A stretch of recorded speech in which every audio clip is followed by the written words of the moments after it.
धन्यवाद धन्यवाद धन्यवाद के साथ प्रार्थना करते हैं प्रभु जी। आपकी तारीफ हो, महिमा हो, प्रशंसा हो, जय जयकार हो, आराधना हो। आप महिमा के योग्य हैं, आप आदर और बढ़ाई के काबिल हैं प्रभु जी। हम धन्यवाद देते हैं, यद्यपि हम इस योग नहीं खुदा कि हम आपकी आराधना कर सकें। हम आपके शुक्रगुजार हैं खुदा कि आज का ये दिन आपने हमें दिया है कि हम आपकी आराधना कर सकें, आपकी महिमा कर सकें और आपकी वाणी को सुने, उसके अनुसार चलें और आशीषित हों, आज़ाद हों। आपका सत्य हमें आज़ाद करता है। हम धन्यवाद देते हैं। आपने बीते दिनों में हमसे बातें की, हम धन्यवाद देते हैं। आज भी प्रभु जी हम धन्यवाद के साथ अपेक्षित हैं कि आपकी वाणी हमें मिले और प्रभु हम उसके अनुसार चलकर आशीषित हों, हम आपके करीब पहुंचने पाएं आपकी वाणी के द्वारा। हम धन्यवाद देते हैं क्योंकि आप हमारे ओर हैं, आप हमारे परमेश्वर हैं। हम आपको सारी महिमा और आदर और जलाल देते हैं प्रभु यीशु मसीह जी के नाम में। प्रभु पवित्र आत्मा परमेश्वर जी हम आपका स्वागत करते हैं। पवित्र आत्मा परमेश्वर जी हम आपका स्वागत करते हैं, हम आपका वेलकम करते हैं लॉर्ड, क्योंकि आप हमारे बीच में नहीं खुदा तो हम अधूरे हैं खुदा। हम प्रभु तक नहीं पहुंच सकते आपकी सहायता के बिना। हम आपकी सहायता को मांगते हैं। गड़बड़ी दूर हो, शत्रु की चालें भी नष्ट हों। प्रभु यीशु मसीह जी के नाम में आपका नियंत्रण मांगते हैं व्यक्तिगत रीति से, और इस दुआ को धन्यवाद के साथ मांगते हैं। आमीन। मैं विश्वास करता हूँ आप लोग आशीषित होंगे, क्योंकि प्रभु जी का वचन जब भी खुलता है प्रकाश आता है और हम सब जितने सुनने वाले हैं बहुत ज़्यादा आशीषित होते हैं। जब नीति वचन 3 अध्याय को हम खोलते हैं, यहाँ पर देखिए क्या लिखा हुआ है। बहुत अच्छा वचन है, बहुत ही ब्लेस्ड वचन है।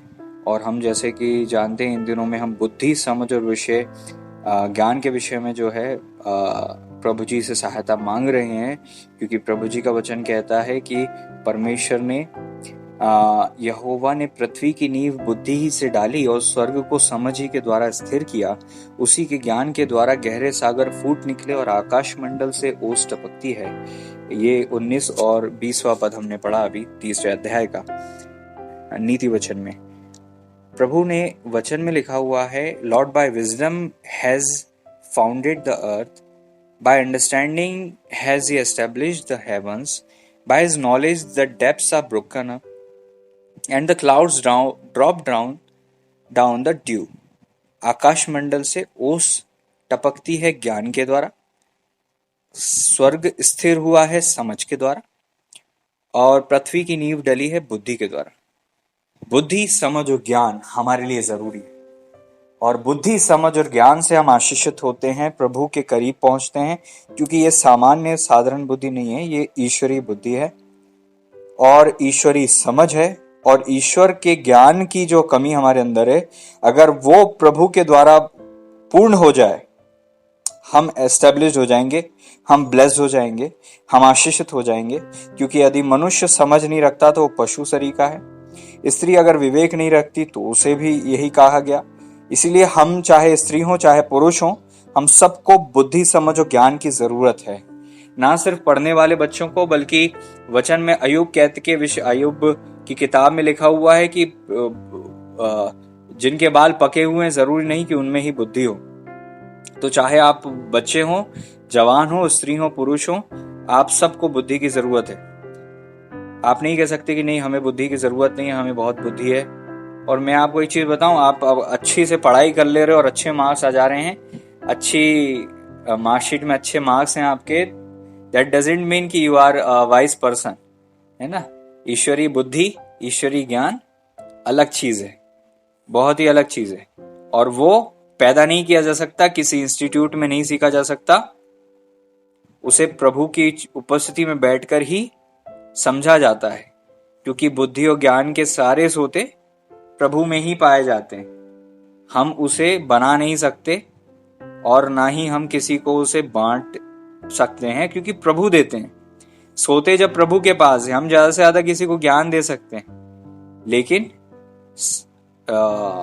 यहाँ पर लिखा हुआ है, जो बुद्धिमान है वे बड़े बड़े लोग ही नहीं और न्याय के समझने वाले बूढ़े ही नहीं होते। इंग्लिश में लिखा हुआ, great man are not always wise, मतलब महान व्यक्ति भी बुद्धिमान हो जरूरी नहीं। सो आप चाहे अपने जीवन के किसी क्षेत्र में बहुत अच्छा आपने कर लिया हो, सक्सेस आपको मिली हो, तो अभी आपको बुद्धि की अत्यधिक जरूरत है, क्योंकि यहां पर जिस बुद्धि की बात हो रही है वो ईश्वरीय बुद्धि है, वो परमेश्वर की बुद्धि है, परमेश्वर की समझ है। और परमेश्वर की बुद्धि का मतलब ये नहीं होता कि बस आपको एक दिन आप सुबह उठे और आपको बुद्धि मिल गई। लेकिन प्रभु का वचन कहता है कि यदि तू उसकी खोज में लगा रहे, यदि तू उसके लिए पुकारे, उसके लिए रोए, उसको उसको मांगे, हालेलुया, तो तू, प्रभु का वचन कहता है, खुदा के भय को समझेगा और परमेश्वर का ज्ञान तुझे प्राप्त होगा, क्योंकि बुद्धि परमेश्वर ही देते हैं, ज्ञान और समझ की बातें उन्हीं के मुंह से निकलती। प्रभु का वचन कहता, प्रवीणता और समझ के लिए अति यत्न से पुकारे, उसको चांदी की नाई ढूंढे और गुप्त धन के समान उसकी खोज में लगा रहे। नीति वचन 2 अध्याय के पहले पद से हम पढ़ते हैं, हे मेरे पुत्र, यदि तू मेरे वचन ग्रहण करे, पहली चीज प्रभु का वचन अर्थात बाइबल के वचन, प्रभु का वचन, जीवित वचन ग्रहण करे, दिल में ग्रहण करे, मेरी आज्ञाओं को अपने हृदय में रख ले, मतलब परमेश्वर की आज्ञाओं को तुम याद भी कर लो और अपने दिल में उसे सजा कर रखो। बुद्धि की बात ध्यान से सुने, जहां भी बुद्धि की बात हो रही है आप चुपचाप बैठकर बड़े ध्यान से सुनो, और वास्तव में परमेश्वर के वचन की बुद्धि की बातें है, संसारिक और सामान्य बुद्धि नहीं है, ईश्वरीय दिव्य बुद्धि है, डिवाइन विजडम। डिवाइन विजडम की बात हो रही। जब भी डिवाइन विजडम आता है, मैंने तो देखा है जब भी प्रचार होता है तो लोगों को उबासी आने लगती, नींद आने लगती है और उनका दिमाग कुंद और बंद हो जाता है, वो समझ नहीं पाते। इसलिए वो 15 साल हो गए उनको प्रचार सुनते हुए, लेकिन लाइफ कहीं नहीं गई, लाइफ कहीं नहीं पहुंची। मतलब वो कहीं पहुंचे नहीं है, वो वहीं की वहीं है, और बस वो सुनने को ही सोचते हैं, बस हम हमारे कान में कुछ आवाज आ जाए तो बस हमें उससे आशीषित हो जाते हैं हम। बल्कि आप जो सुनते हो उसको समझकर उसे ग्रहण करो, ग्रहण जो कर लेते हो उसके अनुसार चलो, और जब आप चलते हो और फिर आपकी जो टेस्टिमनी आती है वो ये बात बताती है कि आपने उसे सुना था कि नहीं। लेकिन हम लोग बस सुनना का कहते हैं कि बस इधर भी सुन लिया उधर भी सुन लिया, और आजकल तो हम लोग पता नहीं क्या क्या सुन रहे हैं और कुछ भी करते नहीं उसके अनुसार। इससे अच्छा तो पुराने समय में हम एक प्रचार हमें मिलता था और उसके अनुसार हम चलने की कोशिश करते थे। आज हमारे पास 10 चीजें हैं और हम एक चीज भी पूरी नहीं करते। It's a bad thing, it's not a good thing. हमारा जीवन कहीं जा नहीं रहा है। प्रभु का वचन कहता है बुद्धि की बात ध्यान से सुने। सुनने का मतलब होता है तुम बैठ जाओ, जब तुम्हें कोई चीज एक चीज मिल जाए उसके लिए बैठ जाओ, उसके लिए लग जाओ, उसको पकड़ लो, उसमें तुम उसकी गहराई में तुम गोते लगाओ, मेडिटेट करो, उसके बारे में सोचो, उसे खोदो। छोटा सा प्रकाशन मिल गया और बस ताली बजाकर धन्यवाद देकर वाह मुझे कुछ नया मिल गया और बस चले गए, ये उथला जीवन कभी खत्म नहीं होता। अगर आप चाहते हो कि प्रभु आपसे बातें करें तो बुद्धि की बातों को ध्यान से सुनो, समझ की बातों को मन लगाकर सोचो। किसी अभिषेक ने आए, प्रचार कर दिया, आपने ताली बजाई, धन्यवाद दिया और बस आप भी अपने घर चले गए और सब खत्म हो गया। आपकी लाइफ नहीं बदलती ऐसे में। बुद्धि की बात ध्यान से सुने, समझ की बात मन लगाकर सोचे, और प्रवीणता और समझ के लिए अति यत्न से बहुत ही डिलीजेंटली, ईगरली, अति यत्न से ऐसा अस्तित्व नहीं प्राप्त करना कि वचन के समय में एक्साइटेड हो, पतंगे की तरह, जैसे फुद्दियां नहीं होती, दिया जलता तो फुद्दियां बहुत फड़फड़ाती हैं, और जैसे ही दिया बुझता है तो उनकी सारी फड़फड़ाहट चले जाती है और थोड़ी देर की फड़फड़ाहट होती है। कुछ अस्तित्व, ऐसा अस्तित्व नहीं होना चाहिए कि वचन सुन रहे हैं उस टाइम में हमको लग रहा है हम बहुत आत्मिक हो गए और वो जैसी एनर्जी गई और उसके बाद हमारा आत्मिक जीवन ऐसा गया गायब कि पता ही नहीं चला गया का। ऐसा नहीं होना चाहिए। स्थिरता होना चाहिए, आपकी लाइफ में स्थिरता होनी चाहिए, आप एक जैसे चलना चाहिए, आपकी लाइफ में स्थिरता होनी चाहिए। ये नहीं कि बस वचन सुना और एक्साइटेड होगा और पता नहीं क्या बन गए और उसके बाद फिर पता नहीं उल्टे रिवर्स हो गए। ऐसा नहीं होना चाहिए। This is not a Christian life, this is not a Christian. ये कमजोर अस्तित्व, नकारात्मक परिस्थितियों से दब जाने वाला अस्तित्व हमें प्रियो धारण नहीं करना है। हम प्रभु के लोग हैं, हमें ऐसा अस्तित्व प्राप्त करना है प्रभु जी से कि प्रभु जी हम बिना डगमगाए आपके पीछे चलें और जीवन जिए, चाहे कुछ भी हो जाए। ऐसा डगमगाने वाला अस्तित्व हमें नहीं चाहिए कि वचन को सुना और बड़े आनंदित हो गए। चट्टान वाले दृष्टांत में हम पढ़ते हैं कि जो चट्टान पर डाले गए बीज थे वो बहुत जल्दी बढ़ गए, जो अच्छी भूमि पे थे उससे तेज बढ़ते हैं ये जो चट्टान के होते हैं, क्योंकि चट्टान में मिट्टी उनकी कम होती है और जब धूप तपती है तो एकदम मिट्टी गर्म हो जाती है, तो वो उसकी गर्माहट से क्या होता है, अंकुर जल्दी निकल जाते हैं, अंकुर फूट जाते हैं और जैसे ही उनको ऊपर से धूप लगती है और नीचे जड़ गहरी नहीं होती तो वो तुरंत सूख भी जाते हैं। तो खट से जो एक्साइटेड हो जाते हैं वचन सुनकर, एकदम से बिल्कुल ऐसा लगा कि बाप रे हमारी लाइफ बदल गई, और वो 2 दिन के लिए बदली थी लाइफ, और 2 दिन बाद वापस सब वैसा ही वैसा, सुनकर excited, oh my God what a sermon, और 2 दिन बाद खत्म। This is not a good thing. ऐसा अस्तित्व अपने जीवन से निकाल दीजिए। प्रभु जी नहीं चाहते कि हम ऐसा अस्तित्व रखें। प्रियो, हम सबसे गलतियां होती हैं, लेकिन कब तक हम गलती करेंगे, कब तक हम प्रभु जी को क्रोधित करेंगे, कब तक हम उकता देंगे? हमें ऐसा नहीं करना, हमें ऐसा नहीं करना, और प्रभु जी से मांगने की जरूरत है, प्रभु जी हमें ऐसा अस्तित्व दीजिए लॉर्ड। उसके लिए आपको अपने आप को मारना पड़ेगा, मांग के नहीं काम चलेगा, केवल आपको अपने आप को मारना पड़ेगा। आपको जब तक अपने आप से चिढ़ नहीं होगी, आपको जब तक अपने स्वभाव से घृणा नहीं होगी, तब तक कुछ बदलाव नहीं आएगा।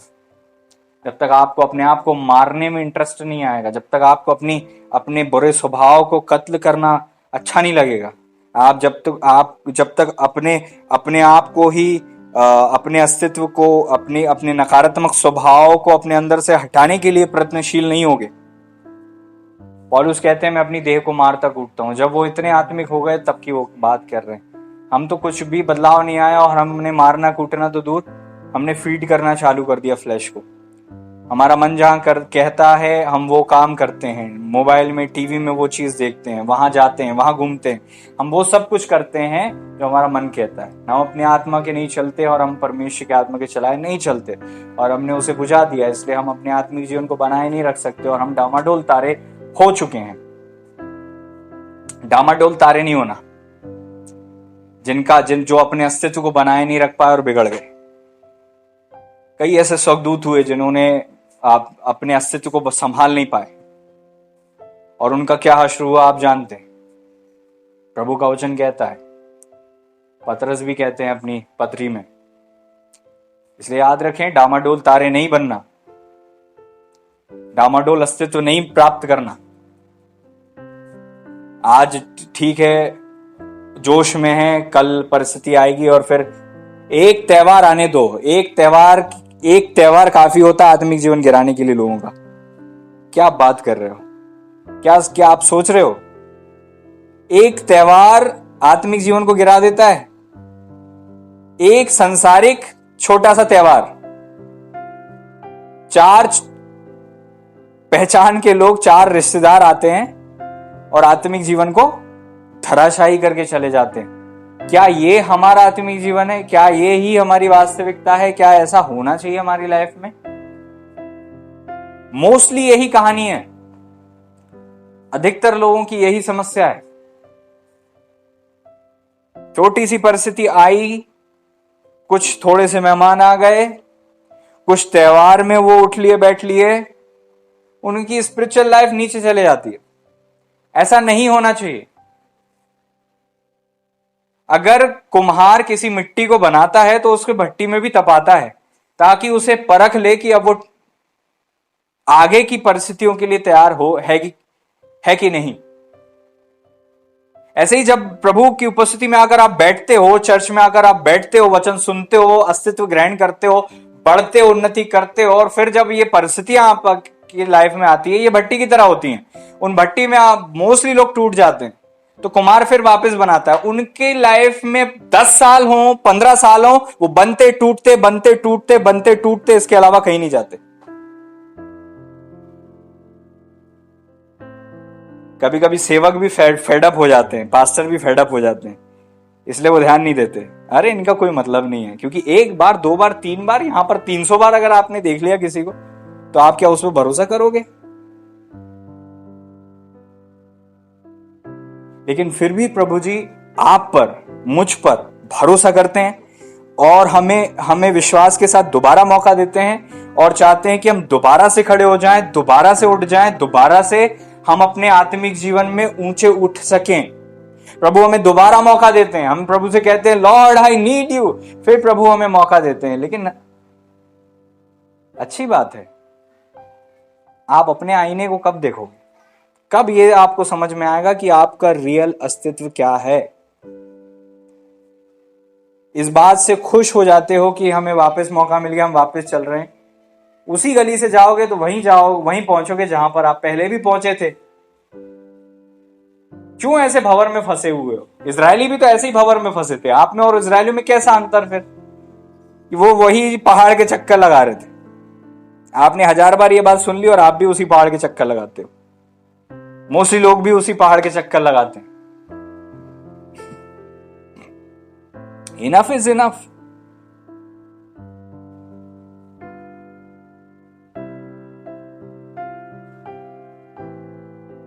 क्या प्रभु जी ने हमें जो अस्तित्व दिया है इतना कमजोर अस्तित्व है कि छोटी सी परिस्थितियों से टूट जाए?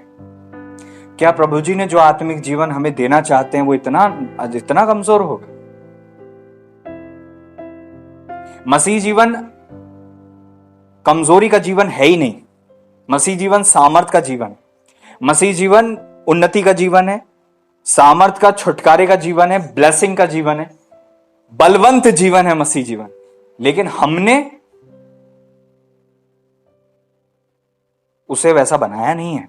हम अगर मसीह जीवन कैसा है देखना है तो जीसस को देखो, प्रभु जी को देखो। कभी नहीं गिरे, कोई मौसम नहीं कोई ऊंचाई नीचाई नहीं, कोई पहाड़ और तराई नहीं और हम लोग जो तराई में जाते हैं ना, प्रभु जी उस तराई में नहीं गए कभी। क्यों? क्योंकि हम पाप करके तराई में जाते हैं। प्रभु जी तराई में गए लेकिन अपने पापों से नहीं, उनने तो कुछ पाप किया ही नहीं, लेकिन हमारे पापों को अपने ऊपर लेकर उन्हें निचला स्तर में जाना पड़ा, तराई में जाना पड़ा। प्रभु जी कभी गलती नहीं की है, कभी वो अपनी किसी भी एंगल से तराई में नहीं गए।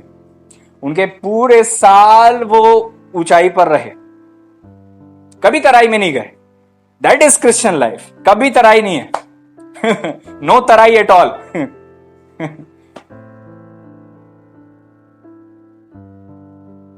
कि लाइफ ऐसी होना चाहिए, तराई नहीं होना चाहिए।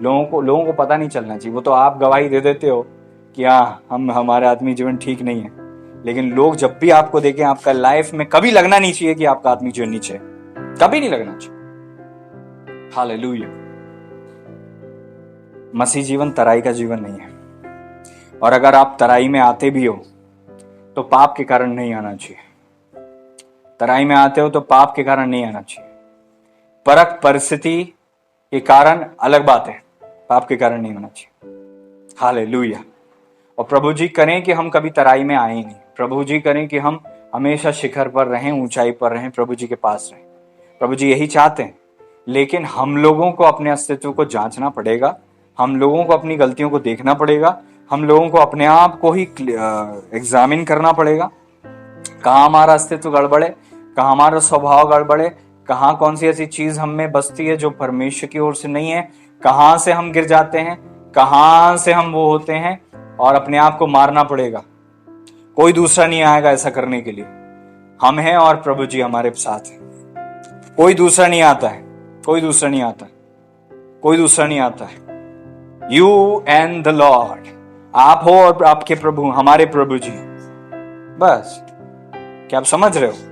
अपने आत्मिक जीवन को एक गवाही बनाओ। बहुत कम लोग हैं कलीसियाओं में जिनका आत्मिक जीवन बहुत अच्छा चलता है, बहुत कम लोग हैं। ऐसा अस्तित्व प्राप्त करो कि आप भरोसे के काबिल बनो। वचन कहता है वो हर एक भले काम के लिए उपयोगी होगा। जो कोई अपने आप को पवित्र करेगा, निर्मल करेगा, जो कोई अपने आप को आदर का बर्तन बनाएगा, वो हर एक भले कार्य के लिए उपयोगी होगा। प्रभु का वचन कहता है अपने आप को परमेश्वर का ग्रहण योग्य और ऐसा काम करने वाला ठहराने का प्रयत्न कर जो लज्जित नहीं होने पाए। सत्य के वचन को ठीक रीति से काम में लाना जानता।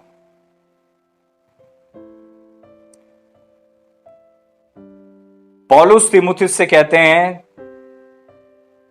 अपनी आत्मिक मेंटी से, जो वरदान तुझे अभिषिक्तों के हाथ धरने से मिले हैं उसे चमका दे। इसका मतलब वो तेरा कार्य है, वो पौलुस का नहीं है, तेरे पास्टर का काम नहीं है कि तेरे वरदान चमके।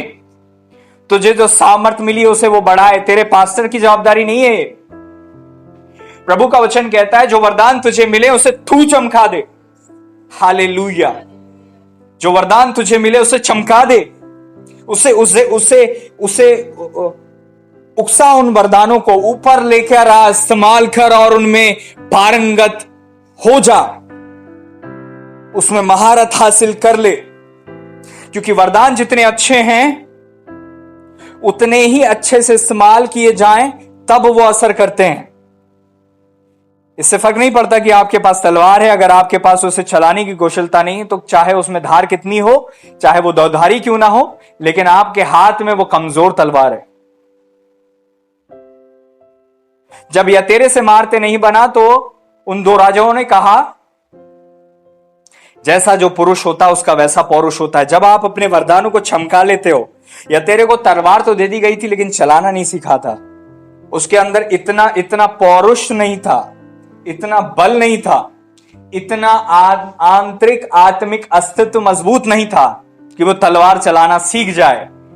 कुछ लोगों को तलवार दे दी जाती है लेकिन वो चलाना नहीं जानते। कुछ लोगों के पास वचन है लेकिन इस्तेमाल करना नहीं जानते, क्योंकि आपके पास जो वरदान है आपने उनसे एग्जामिन करना, उसे एग्जीक्यूट करना चालू नहीं किया है। हालेलुया। कुछ लोग तो कंफ्यूज ही हैं कि उनको वरदान भी मिले कि नहीं कुछ। कुछ लोग कंफ्यूज हैं उनको तोड़े मिले हैं कि नहीं कुछ। They are confuse till yet. Hallelujah. Confuse ना हो मेरे प्रियो। प्रभु का वचन कहता है परमेश्वर आत्मा नाप नाप कर नहीं देता। जिस दिन प्रभु जी ने आपको अपने आत्मा से भरा उस दिन कोई ना कोई वरदान आपको प्रभु ने जरूर दिया है। कुछ ना कुछ आपको परमेश्वर ने जरूर दिया है, कुछ ना कुछ तोड़ आपको जरूर मिला होगा, जिसे आपको उठाने की जरूरत है, उभारने की जरूरत है, उसमें आपको मजबूत होने की जरूरत है। लेकिन कुछ लोगों की सोच उनको नीचे लेकर जाती है। वो कहते हैं कि हम तो इतने आत्मिक नहीं है, हमें तो नहीं लगता कि ऐसा कुछ हमारे पास है, आप लोग बड़े आत्मिक हो। दूसरों पर हम ज्यादा डिपेंड होने की सोचते हैं इसके मुकाबले कि हम खुद दुआ करें। मैं प्रभु जी का धन्यवाद देता हूं, मेरे आत्मिक जीवन में जब से मैं मसीह जीवन में पैदा हुआ, मुझे परमेश्वर ने एक चीज सिखाई, तू है और तेरा कमरा है और वहां पर प्रभु की उपस्थिति है। मोस्टली अभिषेक, मोस्टली वरदान, सारे युद्ध मुझे प्रभु ने एकांत में अकेले में दिए हैं। अकेली उन्नति हुई है मेरी, क्योंकि जो मेरी बुलाहट थी वही अलग थी। मैं बस ये मांगता रहता था कि लॉर्ड मुझे कोई मेंटर मिल जाए। मेरे सोते का मेंटर मुझे कभी नहीं मिला, आज तक नहीं मिला। मेरे सोते का कोई मेंटर मुझे आज तक नहीं मिला। हालेलुया। फिर भी फिजिकली नहीं मिला, ऐसे तो मिल गया है, ऐसे तो प्रभु जी ने मुझे बता दिया है। हालेलुया। और वो तो शुरू में ही बता दिया जब मैं पैदा हुआ था मसीह में, नहीं तो मैं यहां तक पहुंच भी नहीं पाता। प्रभु जी ने, लेकिन मैं फिजिकली नहीं मिला। आप में से कई लोग लकी हैं कि आप फिजिकली मिले हैं। You are seeing them, You have seen them. और उसके बाद भी आप उन्नति नहीं कर रहे हो। उसके बाद भी आप उन्नति नहीं कर रहे हो। आपके मेंटर आपको हिला हिला कर चले जाते हैं, हिला हिला कर बोलते हैं, हिला हिला कर बात करते हैं, जाग जाओ, तो भी आप नहीं जागते हो। आपके वरदान दबे हुए हैं, आपका आत्मिक जीवन गिरा हुआ है, आपका बाड़ा टूटा हुआ है और आपकी स्थिति बंजर है। हालेलुया। ये it's not a good thing.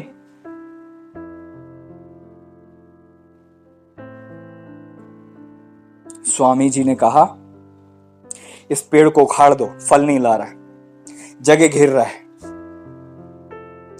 माली ने कहा, हमारे प्रभु जी ने कहा मैं 1 साल और मेहनत करूंगा। कुछ लोग के अस्तित्व ऐसे ही है, चर्च में हैं लेकिन फलते ही नहीं है और अनुग्रह के कारण बने हुए हैं। इससे पहले कि उखाड़ दिए जाएं, अब समय आ गया फलने का। अगर आप फलेंगे नहीं, अगर हम फलेंगे नहीं तो जगह घेर रहे हैं हम सामर्थ को जबरन खा रहे हैं, फलते नहीं है। हम सामर्थ को ग्रहण करते हैं, बस हम उस सामर्थ को ग्रहण करके अपने पत्तों को हरा भरा कर लेते हैं, जड़ों को हम और गहरा कर लेते हैं और अपने आप को बस सोचते हैं हम we are spiritual, but we are not fruitful Christian.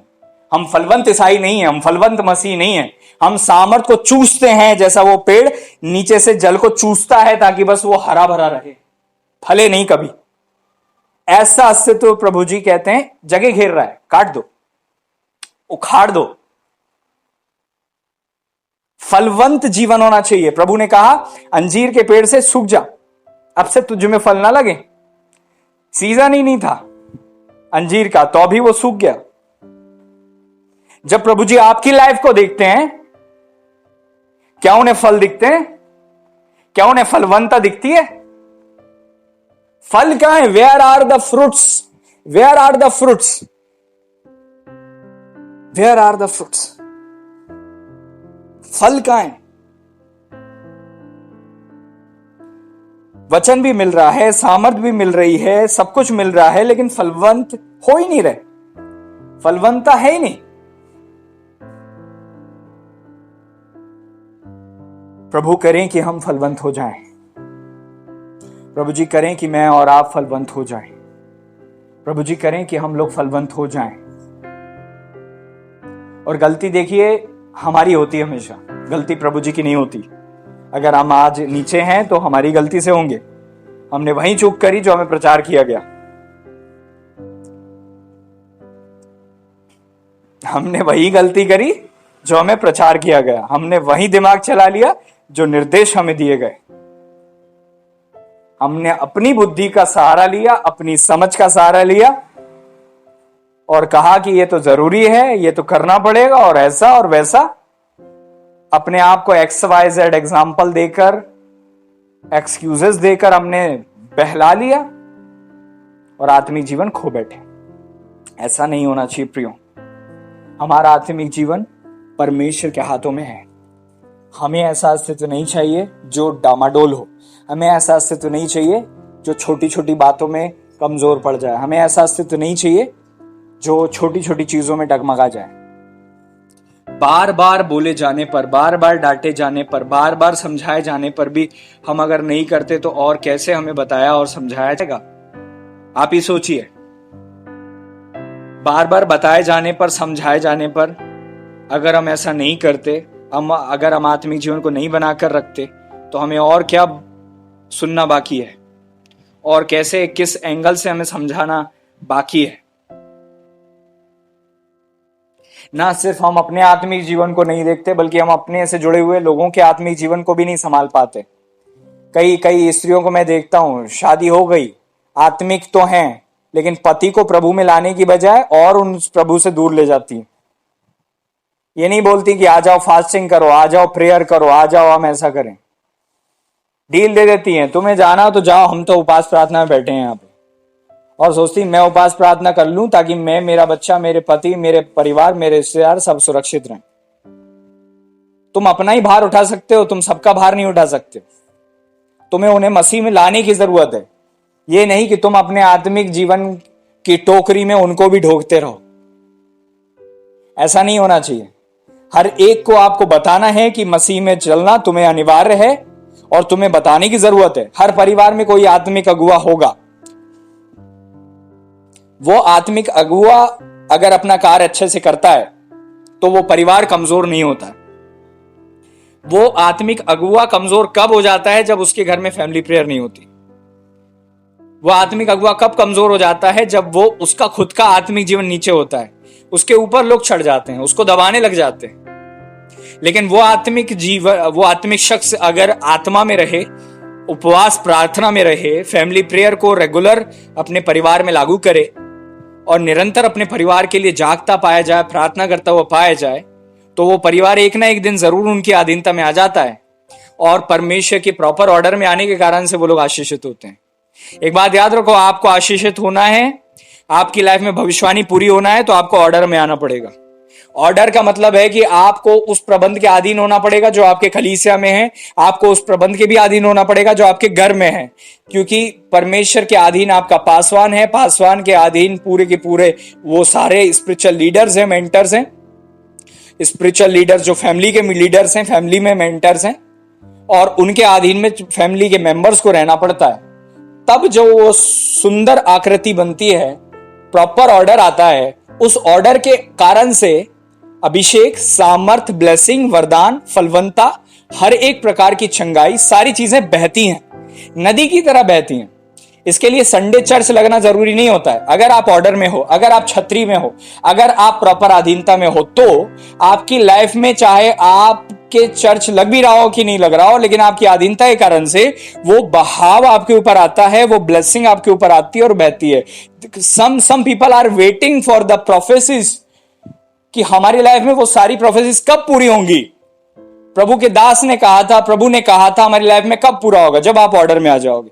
अगर आपको सालों लग जाएंगे ऑर्डर में आने के लिए, तो आपको सालों लग जाएंगे ब्लेसिंग प्राप्त करने के लिए। प्रभु जी ना करें कि आपको सालों लगे, इसलिए अपने आप को ऑर्डर में ले आओ, अपने आप को अधीनता में ले आओ, अपने आप को ऑर्डर में ले आओ। हालेलुया। ऑर्डर में रहो, अधीनता में रहो। आत्मिक जीवन ऑर्डर में रहने वाला जीवन है। इससे फर्क नहीं पड़ता कि आपको ज्यादा दर्शन मिले, इससे फर्क नहीं पड़ता कि आपको ज्यादा भविष्यवाणी मिले, इससे फर्क नहीं पड़ता, लेकिन फर्क इससे पड़ता है कि आप ऑर्डर में हो कि नहीं। हालेलुया। आप बहुत अच्छी बात है, आप वरदानों में बढ़ो, भविष्यवाणी में बढ़ो, दर्शन में बढ़ो, सब में बढ़ो, लेकिन ऑर्डर में रहो। ऑर्डर में रहना इन सारी चीजों से ज्यादा बहुत इंपॉर्टेंट है, क्योंकि जो लोग वरदान में बढ़ जाते हैं, शैतान उनको ये धोखे में डाल के कि अब तू ज्यादा आत्मिक हो गया है और हो गई है, अब तू अपने भाई की, अपनी बहन की, अपने माता पिता की या अपने पासवान की अधीनता से तू बहुत आगे निकल चुकी है। समझ रहे हो आप? हालेलुया। तू बहुत आगे निकल गई है। शैतान का एक छल क्या है? जब आप उन्नति कर लोगे तो आप जो है छतरी से बाहर चले जाओगे। ये शैतान का छल है। जब आप उन्नति कर लोगे तो अब आपको अधीनता की जरूरत नहीं होगी। ये शैतान का छल है। हालेलुया। समझ रहे हो? ये शैतान का छल है कि आप ज्यादा स्पिरिचुअल हो जाओगे तो आपको अधीनता की जरूरत नहीं होगी। प्रभु जी से ज्यादा आत्मिक आप हो जाओगे क्या कभी? प्रभु जी भी अधीनता में। प्रभु जी का वचन कहता है कि वो भी नहीं जानते कि कब उन्हें आना है, पिता जानते हैं। पिता परमेश्वर जी की अधीनता में प्रभु जी हैं। ये शैतान के छल से बाहर निकल जाओ कि आपको अधीनता की जरूरत नहीं है। हालेलुया। मैं अपने जीवन को जानता हूं। मेरी लाइफ में एक पल ऐसा आया जब मैंने निर्णय लिया, चाहे कुछ भी हो जाए, लाइफ लॉन्ग मैं प्रभु के दास की अधीनता में रहूंगा। लाइफ लॉन्ग, चाहे कुछ भी हो जाए, लाइफ लॉन्ग। हालेलुया। चाहे मैं फिजिकली उनसे दूर रहा, लेकिन प्रभु का ग्रेस मुझ पर बना रहा। हालेलुया। आपका निर्णय बताता है कि आप कहां जाओगे। आपकी सोच ही बताती है आप कहां जाओगे। आपका अस्तित्व बताता है कि आपकी सोच क्या है। हालेलुया। अपने आप को हम्बल बनाओ, अपने आप को दीन बनाओ, अपने आप को हम्बल बनाओ। वचन कहता है परमेश्वर के बलवंत हाथ के नीचे दीनता से बने रहो, तब उचित समय पर तुमको बढ़ाएगा। हालेलुया। हालेलुया। वो व्यक्ति गिरता नहीं है जो अधीनता में रहता है, क्योंकि उसके पीठ पीछे एक आत्मिक शख्स चल रहा होता है। हालेलुया। वो सामने चल रहा होता है और उसे सहारा देने के लिए परमेश्वर कोई ना कोई एक मेंटर रखता है, ताकि उसकी कमजोरियों को वो मेंटर के द्वारा दूर कर सके, उसकी कमजोरियों को वो बता सके। क्योंकि हम अपनी पीठ को जैसे नहीं देख सकते, वैसे ही हम अपनी कमजोरियों को कभी नहीं देख सकते। हमारे सारे हथियार हमारे सामने होते हैं, लेकिन हमारी पीठ खुली हुई होती है। इसीलिए जब हमारी लाइफ में मेंटर की आवश्यकता होती है, हम सोचते हैं कि हमें अधीनता की जरूरत नहीं। और कुछ लोग अधीनता क्यों छोड़ देते हैं पता है? उन वरदानों के कारण से जो उन अभिषिक्तों के हाथ धरने से उनको मिले थे। इसमें कोई समझदारी की बात नहीं है कि आप वरदान के कारण से, वरदानों में बढ़ने के कारण से आप अपने आत्मिक मेंटर से की अधीनता को छोड़ दो और कहो कि अब हमें जरूरत नहीं है। प्रभु जी हमारे मन को बहुत अच्छे से जानते हैं मेरे प्रियो। हालेलुया। क्या बात है? आपको अधीनता भाती है, दीनता के साथ रहना भाता है, प्रभु जी की उपस्थिति में बने रहना भाता है, आज्ञाकारिता में चलना भाता है, अधीनता में बने रहना भाता है, या फिर बस वरदानों में बढ़ना भाता है आपको कि मुझे तेरे लिए ये मिला, तेरे लिए मुझे ये मिला, अब तू मुझे फोन कर, अब तू बस वरदान के कारण से आप चर्च नहीं खड़ा कर सकते। क्या आप समझ रहे हो? परमेश्वर बुलाहट देते हैं, और जिस शख्स को प्रभु जी चाहते हैं कि एक अगुए, एक पासवान के रूप में नियुक्त करें, उसको प्रभु 4 लोग देते हैं। कुछ लोग देते हैं और उसे चर्च की संज्ञा देते हैं, चर्च का नाम देते हैं। और कोई भी बहुत आत्मिक शख्स अगर है तो जरूरी नहीं कि वो एक कलीसिया को बनाने के लिए तैयार हो।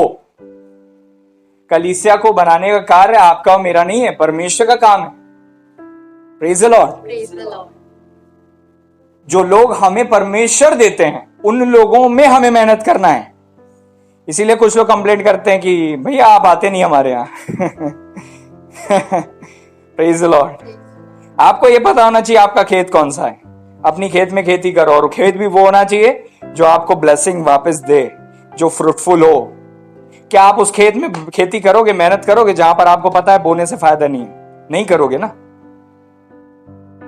ना पढ़ जो बिल्कुल समझ नहीं रखता, बिल्कुल ही ना समझ है, उसको भी पता है कि यहां पर मैंने पिछले साल कुछ बोया था और मुझे कुछ मिला नहीं, तो मैं मेहनत क्यों करूं? Praise the Lord. हो सकता है आप उस कलीसिया का हिस्सा हो लेकिन फलवंत ही नहीं होते, कुछ शो ही नहीं करते। 15 साल से बस एनर्जी ले रहे हो, कोई फ्रूटफुलनेस नहीं है। फिर बोलते हो कि हमारे पास माली नहीं आता, हमारे पास किसान नहीं आता, हमारे पास पास्टर नहीं आता हमारा। Are you a fruitful Christian?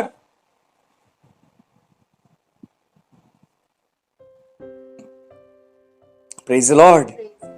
फलवंत बनो, फलवंत हो जाओ, फलवंत बनो। आप पर जो मेहनत की जा रही है, आपको जो वचन दिया जा रहा है, उसमें आपको फलवंत होने की जरूरत है। उसमें आपको फ्रूटफुल होने की जरूरत है। अपने विचारों को बदलो, अपनी सोच को बदलो और अपनी दृष्टि को सीधा रखो। प्रभु के राज्य में गड़बड़ी नहीं होती। परमेश्वर के राज्य में आना है तो आप गड़बड़ी के साथ नहीं चल सकते। आपको प्रभु जी के प्रति ईमानदार बनना पड़ेगा। आपको संसार की बातों से मेल रखना छोड़ना पड़ेगा और परमेश्वर के प्रति ईमानदार बनना पड़ेगा। हालेलुया। पौलुस कहते हैं ऐसा नहीं है कि हम संसार से ही निकल जाएं। संसार में रहते हैं वो एक बात अलग है, लेकिन अपने आत्मिक जीवन को संभाल के रखना भी हमारी जवाबदारी है। हम 4 लोगों में उठते बैठते जरूर हैं, लेकिन हमें अपने आत्मिक जीवन को संभाल के रखने की जरूरत है। हमें अपने आप को प्रोटेक्टेड रखने की जरूरत है।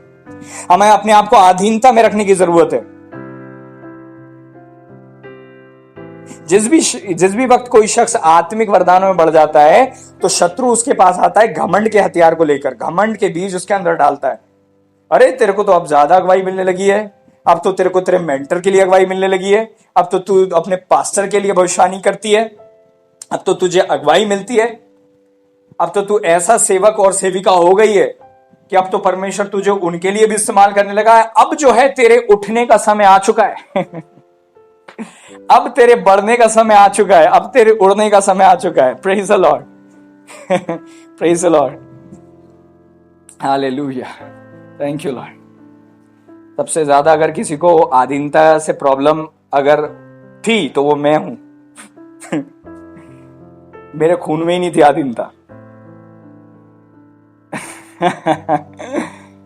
लेकिन प्रभु जी का धन्यवाद देता हूं, प्रभु जी ने मुझे ऐसा बनाया, ऐसा प्रभु जी ने मुझे कर दिया। अपने आप को आपको मारना पड़ता, अपने स्वभाव को आपको निकालना पड़ता है। छोटे से बचपन से ही मैं इवन अपने माता पिता की आधीनता से भी बाहर चले गया था और मैं अपने संसार में अपनी मनमर्जी से जिया करता था।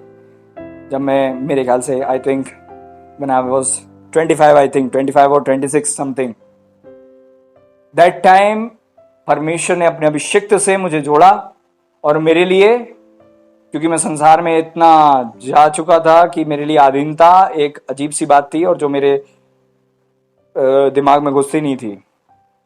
It's totally impossible, it was impossible for me back then, not now, because Lord has changed me. प्रभु ने अपने वचन के द्वारा मुझे बदल दिया और मैंने एक चीज सीखी है, अपने आप को बदल दो, अपने आप को मार दो। ऐसा स्वभाव जो खुदा के राज्य का नहीं है, अब मार दो, उसे कत्ल कर दो, उसे दबा दो, उसे घोंट दो, उसे खत्म कर दो। जो परमेश्वर का राज्य आपके अंदर नहीं लाता, उस स्वभाव को मार दो।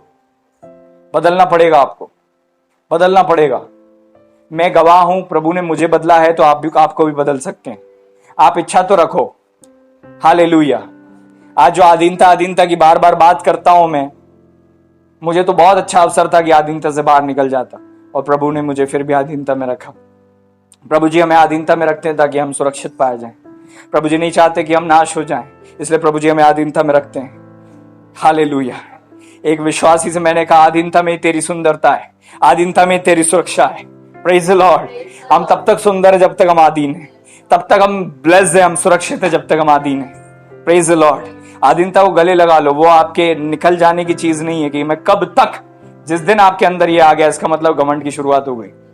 आपके अंदर जब भी ये आ गया कि मुझे कब तक आधीन रहना, दैट मीन्स हो गई बात खत्म। हालेलुया। आप रियल में डिलीवर्ड जब हो, जब आपको ये लगेगा लाइफ लॉन्ग मुझे आधीन रहना है, दैट्स इट। हालेलुया। तो भी प्रभु के अभिषेक दास की अधीनता में जैसा आप कहेंगे मैं ऐसा करूंगा। हालेलुया। शत्रु को कम से कम एक द्वार तो बंद करो जहां से वो घुस ना पाए। एक द्वार तो ऐसा बंद करो कि जहां से वो घुस ना पाए। एक द्वार को ऐसा बंद कर दो। हालेलुया। तब आपके वरदानों को बढ़ने में भी कोई रोक नहीं पाएगा। पता चला आपके वरदान बढ़ना तो चाहते हैं, प्रभु जी चाहते हैं कि आपके वरदान बढ़ जाएं, लेकिन अगर वो बढ़ गए तो घमंड आने की संभावना है। और घमंड एक ऐसी चीज है कि जो आपको मुंह के बल गिरा देगा, आपको पूरा जड़ से खत्म कर देगा। आपकी पूरी आत्मिकता, आपकी पूरी की पूरी सारी स्पिरिचुअल लाइफ बिल्कुल जीरो हो जाएगी। आपको जीरो से स्टार्ट करना पड़ेगा। घमंड एक ऐसी गंदी चीज है। तो आपको उससे आजाद होने के लिए क्या करना है? चाहे आप कुछ भी हो जाओ, हमेशा याद रखो सर किसने आपके सर पर हाथ रखा था। कभी मत भूलना कभी मत भूलना कि किसने आपके सर पर हाथ रखा था। मुझे आज भी याद है, मुझे आज भी याद है। मुझे वो घटना, वो वार तक याद है कि कब कब किस किस के हाथ मेरे सर पे पड़े हैं। ठीक है, इसलिए घमंड की गुंजाइश ही नहीं बचती है। जब आप ऐसे माइलस्टोन रख लेते हो, ऐसे पत्थर बीन लेते हो, तो आपको पता है आप उन्हीं को देखते रह जाते हो। Praise the Lord. हालेलुया। आपको पता है आज चाहे आप किसी भी एंगल में चले जाओ, उम्र में, अनुभव में, प्रभु की उपस्थिति में वो आपसे ज्यादा बुजुर्ग हैं, तो आप उनका सामना नहीं कर सकते। और सामना वो करेगा जिसको सामना करने की इच्छा हो। हम तो परमेश्वर के बच्चे, हम आधीनता से पैदा हुए, हम आधीनता में चलेंगे, आधीनता में रहेंगे, आधीनता में बढ़ेंगे, आधीनता में ही बने रहेंगे। हालेलुया। आधीनता से बाहर शैतान जाता है, हम परमेश्वर के बच्चे हम नहीं जाते। Praise the Lord. क्या आप समझ रहे हो? कौन कितना आगे जाएगा इससे फर्क इस पर निर्भर है कि कौन कितना अधीन है प्रभु जी की उपस्थिति में। हालेलुया। क्योंकि ट्रस्ट किया जाएगा उस पर। एक अभिषेक भी ट्रस्ट करता है, प्रभु जी तो ट्रस्ट करते ही हैं। एक अभिषेक भी देखता है कि इसके अंदर टेंडेंसी ऐसी है कि इसको थोड़ा सा ज्यादा मिल गया तो ये तो स्लिप हो जाएंगे, इनको रहने दो, ज्यादा मत तूल दो, इनको लिमिट में रखो, क्योंकि इनकी टेंडेंसी ये स्लिप होने वाली है। अपना ग्रेस उनको मत दे दो, नहीं तो वो गड़बड़ हो जाएंगे। उनको लगेगा कि बस वो पहुंच गए, दे अराइव्ड, डेस्टिनेशन में आ गए, झंडा गाड़ देंगे, भाई हो गया। जब एलिशा जी को एलिया की चादर मिली थी, वहां पर वो चर्च बना सकते थे। कुछ लोग को यही हो जाता है, एक अच्छा तगड़ा वरदान मिल गया तो चर्च की तैयारी हो जाती है। 4 लोगों को अपने पास खींचते हैं और बस उनको अपने में रखते हैं, उनको पास्टर की अधीनता से स्लिप करते हैं, आ जाओ यहाँ पे। नहीं, उनको नहीं मिलती अगुवाई, हमें मिलती अगुवाई। तो उनको नहीं मिलता इतना कुछ, हमें ज्यादा मिलता है ना। मॉन्यूमेंट बना लिया, मंदिर बना लिया, चर्च बना लिया। जो पौधा मेरे पिता ने नहीं लगाया वो उखाड़ दिया जाएगा। आप वरदान के कारण से इकट्ठा नहीं कर सकते लोगों को, आप खुद अपने आप को आप परमेश्वर के अधीन कर लो। आप गिरावट से वैसे ही बच जाओगे, एक चैप्टर तो वैसे ही क्लोज हो जाएगा आपकी लाइफ में। अधीनता में रहो, चाहे आप कितने स्पिरिचुअल हो जाओ, चाहे आप कहीं भी पहुंच जाओ, अधीनता में रहो। Praise the Lord, praise the Lord. अधीनता में रहो, अधीनता में आपकी सुरक्षा है। मैं नहीं बोल रहा हूं मेरे अधीन रहो, मैं प्रभु का वचन प्रचार कर रहा हूं। आपको अधीनता की जरूरत है। एक स्त्री चाहे आत्मिक हो, लेकिन उसे अपने पति की अधीनता की जरूरत है, एज लॉन्ग एज उसका हस्बैंड स्पिरिचुअल है। क्योंकि पता चला उसने अपनी मनमर्जी से शादी कर ली और फिर हम उसको प्रचार करें कि अधीनता में रहो। प्रभु का वचन कहता है उस पति के अधीनता में रहना है जो पति प्रभु यीशु की तरह है। नहीं तो आप एक संसारिक पति के अधीन कैसे आओगे जो यीशु की तरह है ही नहीं। Praise the Lord. एक सीढ़ी गड़बड़ चढ़ दी है ना तो बाकी सारी सीढ़ी गड़बड़ हो जाती है। Praise the Lord. फिर सारी सीढ़ी उतर के हमें वापस से प्रभु जी की सीढ़ी चढ़ना पड़ता है। और बहुत कम लोग हैं जो सारी सीढ़ी उतरने के बाद वापस से प्रभु जी की सीढ़ी पर चढ़ना चालू करते हैं। अगर आप गलत सीढ़ी चढ़ दिए हो तो उतरो, प्रभु जी की सीढ़ी वापस चढ़ो। मैं नहीं बोल रहा हूं कि शादी तोड़ दो। आपने शादी करी क्यों? जब पता था प्रभु की इच्छा नहीं है। अब जो आपने करा है उसमें बने रहो और प्रभु में बढ़ते जाओ। वचन कहता है तब तुम्हारी संतानें भी पवित्र होंगी। और क्या तू जानती है, तू अपने पति को भी प्रभु में खींच लाएगी, तू अपनी पत्नी को भी प्रभु में खींच लाएगा। जब आपको सुधारना है तो चीजों को आज से सुधारो जब आप कुंवारे हो। जब आपने गलत चीजें कर ली हैं तो फिर आप सुधारने की उम्मीद ना करो, बल्कि आप उस चीजों को बस सजोने की उम्मीद करो। उम्मीद करो कि वो विश्वास में आ जाएं, उम्मीद करो कि वो प्रभु में आ जाएं, उम्मीद करो कि आप फिर भी अपनी बुलाहट और अपनी सेवा को, डेस्टिनी को पूरी कर सको। क्योंकि मैरिज इज फॉर डेस्टिनी। याद रखो, विवाह नियति को निर्धारित करता है, डेस्टिनी को निर्धारित करता है। लोगों की नियति बदल जाती है विवाह के कारण से। हालेलुया। और बहुत कम लोग हैं कि उसके बाद भी वो अपनी नियति तक पहुंच पाए। बहुत कम लोग हैं। प्रभु करे कि आपकी नियति कभी ना बिगड़े। प्रभु जी करे हम सब की नियति कभी ना बिगड़े।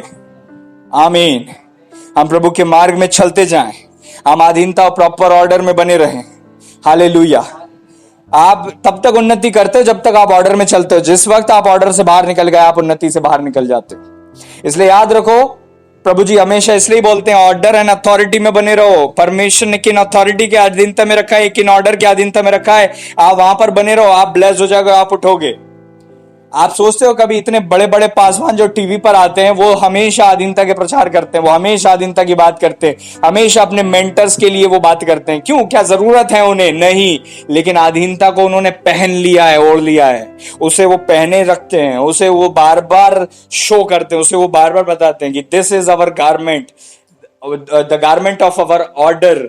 हम वो ऑर्डर के गारमेंट में बने रहते हैं, हम अधीनता में बने रहते हैं, हम परमेश्वर में बने रहते हैं। हम शत्रु को मौका नहीं देते कि वो हमारे जीवन में हथियार की तरह काम कर सके, नकारात्मक बीजों को बो सके, घमंड का हथियार हमारे ऊपर चला सके। नहीं। हालेलुया। Praise the Lord. प्रभु जी में बने रहो मेरे प्रियो। अगर आप प्रभु जी में बने रहोगे तो आप आशीषित रहोगे। हमें किसी इंसान को देखकर नहीं चलना, हमें प्रभु जी को देखकर चलना है। लेकिन हमें यह भी नहीं भूलना है कि हमें परमेश्वर ने जब तक धरती पर रखा है हमें प्रॉपर ऑर्डर में बने रहना है। क्योंकि शैतान की चाल ये होती है कि भेड़ को अलग करे और फिर भेड़ को घायल करे और मार दे। इससे पहले कि वो कत्ल करे पहले वो सेपरेट करता है।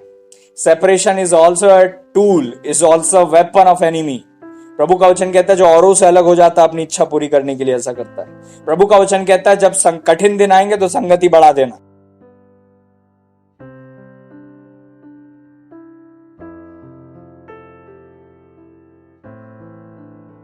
और परमेश्वर जो भी करते हैं, खुदा बाप जो भी करते हैं हमारे लिए भले के लिए करते हैं। अब चाहे हमें समझ में आए या ना आए, परमेश्वर की योजना सबके लिए भली है। और केवल परमेश्वर हमारे लिए भले नहीं है, प्रभु सबके लिए भले हैं। परमेश्वर पक्षपात नहीं करते, धर्मी अधर्मी दोनों पर में बरसाते हैं। तो ये मत सोचो हम तो धर्मी, हम तो विश्वासी, उसने हमसे ऐसा क्यों बोला प्रभु आप न्याय करना। अरे प्रभु यीशु का स्वभाव प्राप्त करो। मुझे भी और आपको भी प्रभु जी का स्वभाव प्राप्त करने की जरूरत है। किसी एक को भी दोष नहीं लगाया, किसी को भी उनने कंडेम नहीं किया, टिमटिमाती बुत्ती को नहीं बुझाया, ना ही कुचले हुए नरकट को फिर से कुचला। उनने हमेशा लोगों को खड़ा किया और कहा अब पाप मत करना, जा अब पाप मत करना। उन्होंने भरोसा किया। आज उसी भरोसे से तो आप और मैं कायम है, उन्हीं के भरोसे से तो हम कायम है। हमने अपने ऊपर भरोसा करना तो कब का छोड़ दिया है। हमें तो खुद पे ही ट्रस्ट नहीं है। हमें तो इस बात पे ट्रस्ट है कि खुदा आपने हमें बनाया है, आपने हमें बुलाया है, तो प्रभु हमारी लाइफ में कुछ अच्छे की उम्मीद है तो हमें आपसे ही है। आप ही हमारी लाइफ को ले चल सकते हो। और हमें यह भरोसा है कि प्रभु आप जो करोगे अच्छा होगा और हमें ऐसा बना दीजिए कि हम आपके जैसे बन सके। यही तो हमारी प्रार्थना है। हम तो अपने आप से हार चुके हुए लोग हैं। Praise the Lord. हमें तो भरोसा है कि हमारा प्रभु जीवित है। हमें भरोसा है कि प्रभु हमारी सहायता जरूर करेंगे। हमें भरोसा है कि परमेश्वर चाहे कुछ भी हो जाए नहीं बदलते कभी। और हमें भरोसा है कि हमें प्रभु दोबारा मौका देंगे। Praise the Lord. हम सब जो सुनने वाले हैं ये दोबारा मौका वाले होंगे, मेरा मानना है, मेरा विश्वास है। हम दोबारा नहीं, पता नहीं कितनी बार वाले मौके वाले याद रखो, our God is a God of second chance, third chance, fourth chance, जब तक हम हारते नहीं प्रभु हम में नहीं हारते। प्रभु तो कभी नहीं हारते, बस आप नहीं हारना। हो गई गलती, कोई बात नहीं, उठो खड़े हो चलो। धर्मी चाहे 7 बार गिरे तो भी उठ खड़ा होता है। जो आपने पिछले 1 साल में खो दिया, अब उम्मीद, कोशिश करो, दुआ करो, प्रार्थना करो, उपवास करो कि अब 1 महीने में वापस प्राप्त करो। हालेलुया। प्रभु के लिए 1 दिन 1000 दिन के बराबर है। मैं तो आपसे बस इतना कह रहा हूं, 1 साल की खोई हुई आशीष को आपको 1 महीने में प्राप्त करना है। वचन तो कहता है आत्मिकता में कि 1 दिन 1000 दिन के बराबर है। मैं आपसे कह रहा हूं, आपने 1 साल में जो कुछ खोया आप 1 महीने में वापस प्राप्त करो। Praise the Lord. उसके लिए क्या लगेगा? प्रार्थना, उपवास, बाइबल अध्ययन, खुदा की उपस्थिति में बैठे रहना और ईमानदारी से चलते रहना। जो जो वचन के द्वारा निर्देश आप तक पहुंचे उन्हीं को लेना, ग्रहण करना, सुनना, उनके अनुसार चलना। That's it. Christian life complicated life नहीं है, बहुत सिंपल है। Praise the Lord. हमने बना दिया कॉम्प्लिकेटेड क्योंकि हम एक वाणी नहीं सुनते, एक आवाज नहीं सुनते। हम बहुत सारी आवाज सुनते हैं और हम कंफ्यूज हो जाते हैं कि सुनना क्या है, करना क्या है, मानना क्या है। Praise the Lord. बहुत सारी आवाज नहीं सुनना, एक आवाज सुनो, उसके अनुसार चलो, उसके अनुसार करो। कंफ्यूज व्यक्ति वो है जो ये नहीं जानता हो उसकी सेवा क्या है, उसकी बुलाहट क्या है, उसका गली क्या है, उसकी रास्ता क्या है, उसका सोता क्या है। वो कंफ्यूज व्यक्ति है। Praise the Lord. कंफ्यूजन के साथ नहीं, सिद्धता के साथ बढ़ने की जरूरत है। यदि नींवें ढा दी जाएं, मनुष्य क्या कर सकता है? धर्मी कुछ नहीं कर सकता नींवें ढा दी जाएं तो। शत्रु करता यही है, आपको अपनी नींव से हटा देता है। आप अपनी नींव से भटक गए, दैट्स इट। कर स्थिर रह सको, क्योंकि जब आपको वहां बसाया जाएगा तो 4 लोग आपको देखकर मसीह में आएंगे, और अगर उन्होंने आपको गिरते हुए देख लिया तो उनका आत्मिक जीवन नीचे। क्योंकि याद रखो, लोग पासवान को देखकर प्रभु में आते हैं, प्रभु जी को देखकर प्रभु में आते हैं, ये बात बिल्कुल सही है, लेकिन वो पासवान को भी देखकर आते हैं। याद रखो, वो अगर आपकी लाइफ को देख रहे हैं और उनको लग रहा है कि वो सही नहीं है, प्रेज द लॉर्ड। विश्वासियों की लाइफ को भी नए नए विश्वासी देखते हैं। जब लोग आते हैं तो हमसे कहते हैं, भैया आपके चर्च में ऐसा है, वैसा है और ऐसा है वैसा। बाहर बाहर के लोग, इस चर्च में ऐसा है, उस चर्च में वैसा है। लोगों के पास इतनी दृष्टि है, दिखता है, समझ में आता है कि क्या सही है और क्या गलत है, कौन सही व्यक्ति कौन गलत व्यक्ति है। आप अपने आत्मिक जीवन को छुपा नहीं सकते। जो नगर पहाड़ पे बसा है छिप नहीं सकता। बेहतर है कि आप अपने आप को पहले ही धो लो, ताकि कोई ढूंढने से भी आप में बुराई नहीं खोज पाए। आज ही अपने आप के सारी कचरे को अपने अंदर से निकाल दो, ताकि जब आप ऊंचाई पर पहुंचो, परमेश्वर की ज्योति ही ज्योति आप में दिखाई दे और चमके। लोग कहें कि ये वास्तव में प्रभु के लोग। Praise the Lord. प्रभु आप लोगों को आशीष दें। God bless you. एक बात याद रखें, बुद्धि, समझ, ज्ञान अनिवार्य है, आवश्यक है। अगर ये नहीं है तो हमारा आत्मीय जीवन कमजोर पड़ता है। मैं विश्वास करता हूं इस वचन से आप आशीषित हुए। आप सबको, हम सबको प्रभु जी बहुत आशीषित करें। हम बढ़ें, उन्नति करें, वापस से चार्ज हो जाओ, वापस से वचन के द्वारा पकड़ लो, प्रभु जी के हाथ को पकड़ो, प्रभु जी से मांगो सहायता और प्रभु जी से कहो, प्रभु मैं आपके पीछे चलूंगा, चलूंगी। आप किसी न किसी प्रकार से, किसी न किसी रूप में, इस वचन में कुछ ना कुछ पॉइंट आपके लिए जरूर था। आप उसे पकड़ लो और उसके अनुसार करेक्शन लाओ लाइफ में और आगे बढ़ते जाओ।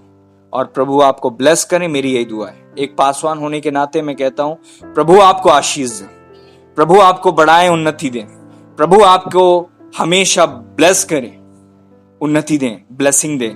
प्रभु हम सबको ऐसी आशीष दें, हमारा आत्मिक जीवन प्रभु में बढ़ता जाए। हालेलुया। अपने आत्मिक जीवन को ऊंचाई पर देखने पाओ आप। हालेलुया। प्रभु जी मैं धन्यवाद देता हूं, आपने मुझे इस्तेमाल किया। सारी बातों के लिए धन्यवाद देते हैं। हर एक गलती अपराधों के लिए क्षमा प्रार्थी होकर प्रार्थना करते हैं, इन वचनों के अनुसार हमारा जीवन चले। आपकी महिमा प्रभु यीशु मसीह जी के नाम में इस दुआ को मांगते हैं, आमीन। प्रभु जी इनके हफ्ते भर में आपकी आशीष हो, इनके आत्मिक जीवन में आपकी आशीष हो, प्रभु यीशु मसीह जी के नाम में, आमीन। अब हमारे परमेश्वर पिता का प्रेम, पुत्र प्रभु यीशु मसीह जी का अनुग्रह और प्रभु पवित्र आत्मा परमेश्वर जी की गहरी संगति और सहभागिता हम सभी विश्वासी गणों के साथ प्रभु जी के दूसरे आगमन तक वर्णिगानी होती रहे, आमीन।